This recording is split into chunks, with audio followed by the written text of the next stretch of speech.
जय हरी माऊली. मी तुमचा सागर जाधव. ही स्विफ्ट आलेली आपल्याकडे रिपेंट साठी. लोकल ठिकाणी काम केल्यावर काय होतं मित्रांनो, दाखवतो मी तुम्हाला. हे बघा, स्वस्तात 1500-2000 रुपये फीस देऊन कलर केलेली गाडी ही एकदम बेकार पद्धतीने काम केलेली गाडीचं.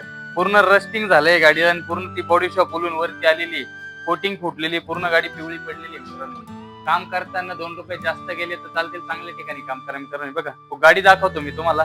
पूर्ण गाडी खराब झालेली आहे. हे बघा, वरती कोटिंग उडालेली, पूर्ण गाडी पिवळी पडलेली. मागून डिक्की पण एकदम म्हणजे पूर्ण गाडी जेवढा भाग उन्हात राहायचा ना, पूर्ण भाग खराब झालेला आहे या गाडीचा. ही गाडी आपण रिपेंट करणार आहे. अशा जर तुमच्या काही गाड्यांना प्रॉब्लेम असेल किंवा पीस पेंट करायचे असेल तर एकदम चांगल्या क्वालिटीचं काम तुम्हाला करून मिळणार आहे माझ्याकडे. त्यासाठी मी डिस्क्रिप्शन मध्ये नंबर टाकणार आहे. कुठलीही माहिती हवी असेल तर माझ्याशी कॉन्टॅक्ट करा. मी व्यवस्थित माहिती सांगेल आणि काम कुठल्या पद्धतीत केलं पाहिजे ते पण सांगेल मित्रांनो. धन्यवाद.